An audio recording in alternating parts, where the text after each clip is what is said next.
Ba't naman ganyan? Game, tuloy, Banat Bay. Di maganda yan. At ito matindi nito ha. Alam naman ng lahat na tinik sa impeachment itong si Cayetano. Naku po, tinik. paano naman naging tinik? Oh, may sumusundo sa akin. I want to use your laptop now. Yung, oh. Hindi, kasi may sinasabi, come here, ulit. Tell it to them. Because I want to use your laptop. So, etong ginagamit ko kasi, mga bossing, na laptop, mapapasa kanya na dito sa 5 taong gulang na anak ko. Bakit? Hindi kasi bumili na, naregaluhan ako nung misis ko ng bagong laptop. Mapupunta na sa kanya ito. No, do you want to do vlog too? No? No. Play. Just for the games. Okay, later. Okay? So wait. Aba, may ganun. Sa kanya nang galing yan. Bias na agad si Cayetano sa judgment niya sa impeachment. Hindi, ulit, atras natin si Banat Bay, ha? Pakinggan ulit natin. Alam naman ng lahat na tinik sa impeachment itong si Cayetano. Hindi nga naman talaga naman nila iniisip yung mga sasabihin nila. Hindi naman nga naman talaga nila pinag-iisipan yung mga ibubuka ng kanilang mga bibig. Biruin nyo, Senator Judge, si Peter. Ayoko na babanggit yung Petra, baka mamaya sabi sa akin nang galing yan. Biruin mo, Senator Judge, si Peter Cayetano, tapos sasabihin mo, tinik sa lalamunan nila si Peter Cayetano. No, okay lang kung marinig yun, mga kababayan, doon sa depensa Tinik sa lalamunan nila si Sison, si Narbasa, si Binluan, si Ferrer. Pero yung Senator Judge, hindi. Mahihina nga naman talaga ang kukote. Nilalaglag yung mga DDS senators. Di po ba? Kasi yan po, mga yan, dapat gitna po yan, mga bossing. No? Kumbaga, titignan mo yung ebidensya, titignan mo yung ebidensya ng prosecution, titignan mo naman yung ebidensya ng depensa. At pakikinggan mo naman yung depensa ng defense. Ganyan lang po. Di ba? Anga talaga itong mga ito. Tuloy natin. Kaya mukhang gusto nilang makulong kasi plunder po yung ikinaso sa kanya Aray ko po. Aray ko po. Uulitin ko tingin ko ang sinasabi dito ni Banat Bay, mga bossing, yung mga inimbestigahan po nila Senador Ping Lacson, at wala pa nga dito yung talagang doon sa kaldero po, mga kababayan. Plunder! Aray. Nobel yan Nobel yan. Kaya biglang naisip ko, ano ba talaga ang dahilan ng pagpapabungot o ng pagpapabalbas ni Alan Cayetano? Iyon po ba ay para maging lalaking lalaki sa itsura ng lahat? No? Para hindi maisip na, kasi tinatawag nila Matibag, Petra. Kayo dyan, tinatawag nyo, Petra. Para hindi isipin na Petra. Di ba? Or, ito ay paghahanda na, pagpasok sa oblo, mga bossing, wala nang ahitan. Dahil plunder po, mga kababayan, habang dinidinig po ang kaso niyan, Ma'am Noma Homecook, habang dinidinig po ang kaso niyan, mga boss chief Pamuser, mananatili po yan doon sa loob ng oblo, mga kababayan. Ilang taon ikukulong yan, ilang taon po makukulong yan. At pag naging guilty pa po, nako, baka habang buhay po na pagkakakulong ang sapitin nitong si Alan Peter Cayetano, mga bossing. Di ba? Sandali, bumagsak ito. Tuloy natin si Banat Bay. Game. Pambihirang buhay, Sabi ni Rodrigo, ano ba yan? Maxstar. Bossing, walang fake news please. Huwag mag-title ng mga ganyan. Idol pa naman kita nung araw. Nung araw pa pala. sipain nyo na yan, tanggalin nyo na yan, no? Eh, ayan, si Banat Bay, oh, ibabalik ko ha, i-atras ko ha. Si Banat Bay ang nagsabi na ipapakulong na si Alan Peter Cayetano. Pakinggan yung mga hinayo pa kayo, mga DDS kayo. Oh, Grabe, ipakukulong na po nila si Cayetano. oh, di ba? Galing mismo kay Banat Bay. Grabe, ipapakulong na po nila si Cayetano. Oh, ano gusto mo i-title ko? Eh mismo galing dyan sa mga vlogger ninyo iyan. Di ba? Yung kay Rocky naman. O eto, ipapakita ko ulit sa inyo yung kay Rocky. No? Na sila mismo o siya mismo o kanya mismong account yung ginamit na sinasabi ano na siya, widow na siya. Di ba? Sabi ni Ryan Geronimo, Boss Mike, naka-green ka ngayon. DDS ka na ba? Oo. Ay ako naaawa na ako doon sa mga DDS eh. Paano ho mga kababayan? Kung dati-rate, kapag ka ganyan ay 1,500 po yung mga nanonood sa atin, madami po dyan yung nagsasabi, no? Basta, Duterte pa din kami. Basta, ano pa din kami? DDS pa din kami. Di ba? Ganyan. Ngayon no, nalulungkot ako. Wala na. Sige, mag-green na lang din ako. No? Dahil kapag kasi Alex Ayala ho, nakaberde. nakita niyo utak ng mga DDS.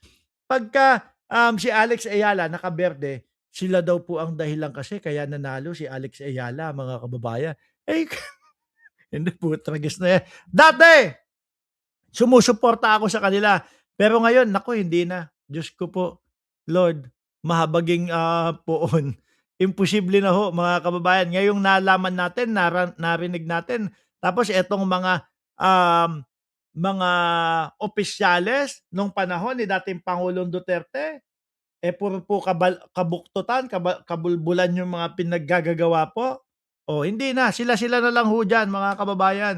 Di bali nang sabihin nila na saan tayo magtatago sa 2028. Di ba? Saan ka magtatago, Mark Ramos, sa 2028? Hayaan nyo na ho yun.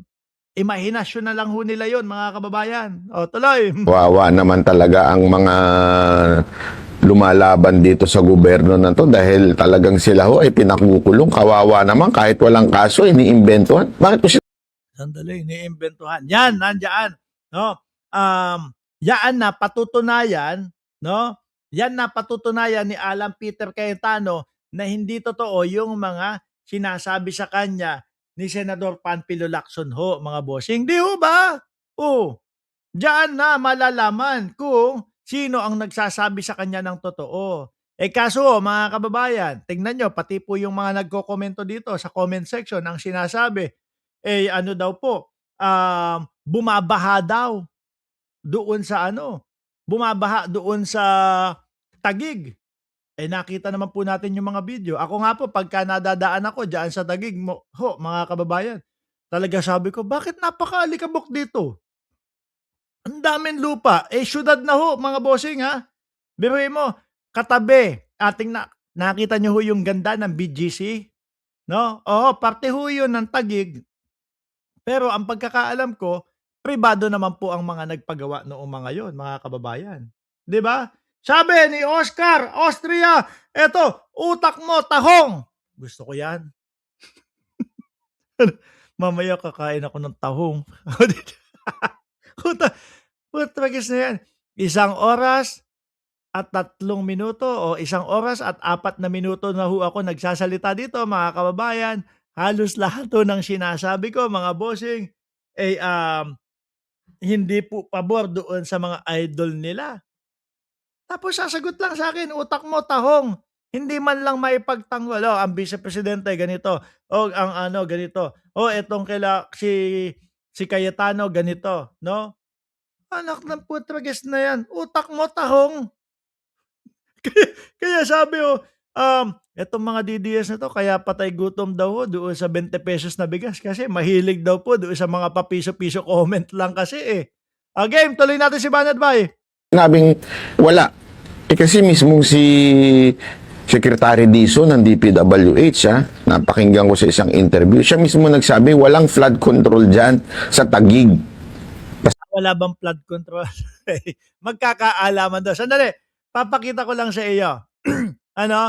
ipakita lang ho natin kay Banat Bay mga boss Chief Amo, sir.